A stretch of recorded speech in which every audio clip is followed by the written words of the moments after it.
in Leeds. Leeds hosted Liverpool, a very important match for the club from Anfield. There's Kevin Keegan, perhaps looking at some potential players for call-ups here.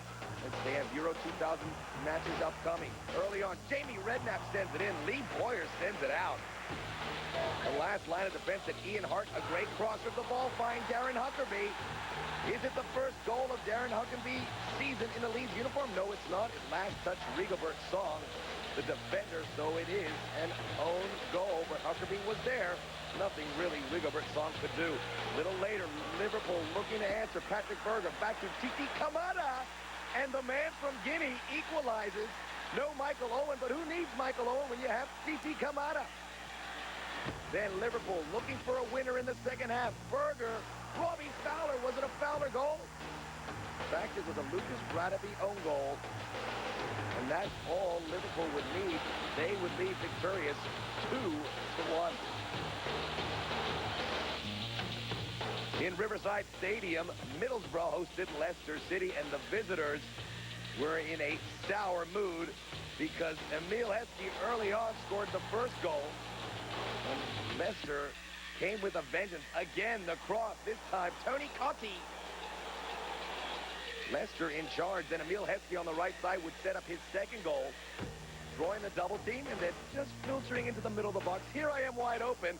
That's a good idea. Leave Emile Heskey wide open. And too bad Kevin Keegan wasn't watching this match, because perhaps Emile Heskey could have got an England call-up. Leicester City trounces Middlesbrough. Watford versus Aston Villa from Vicarage Road. Aston Villa looking for the first goal, going wide, missing Julian Joachim. But resiliency would pay off, and from the periphery, a scorcher from Mark Delaney. And the goal of Aston Villa as they stop Watford's short-lived winning streak. From Highbury, Arsenal hosted Bradford City. From the corner kick, Nelson Vivas to Patrick Vieira. 1-0 Arsenal. And the Frenchman who got in a nasty skirmish on the weekend comes back big time. Ray Parlour in the box, brought down. It'll be a penalty kick for Arsenal. And the man who takes them these days, none other than Kanu. 2-0 Arsenal. That's all they would need as Arsenal take care of Bradford 2-0. Coventry City would host Manchester United from Coventry. In the second half, it took a while for Manchester United to get on the roll, but finally Paul Scholes top shelving it. 1-0 for United. They set sail looking for insurance. Scholes to Beckham. They cross the field, connect the dots, leaving Dwight York. Hello. However, Coventry would play admirably in this match. Robbie Keane, who scored 2 goals as a Coventry debutant a week ago, setting up John Aloisi, beating the keeper.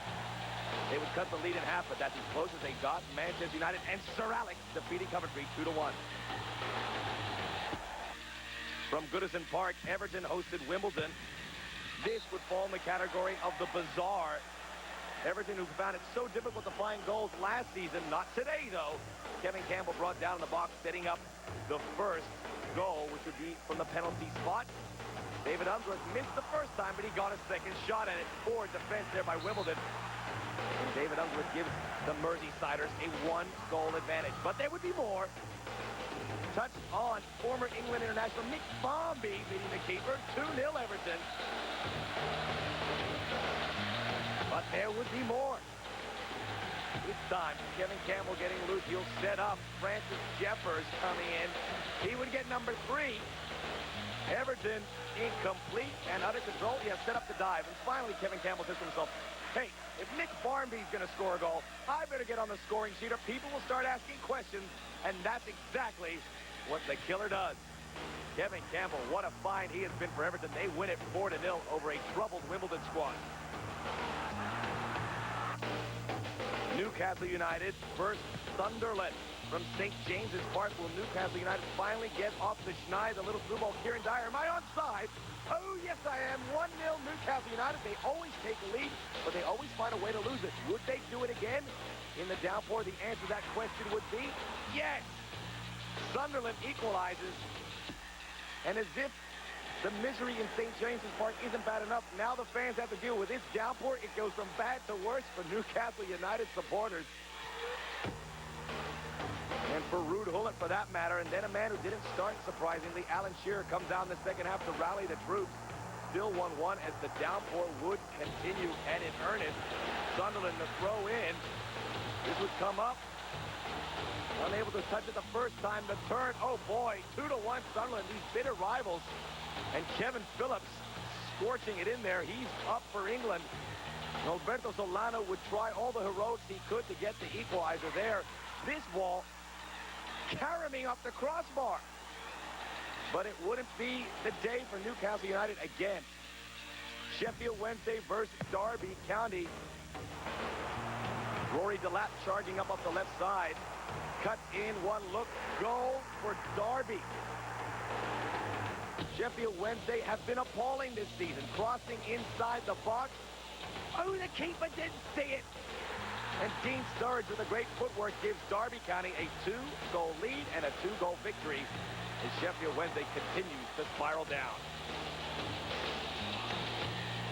Max, thank you.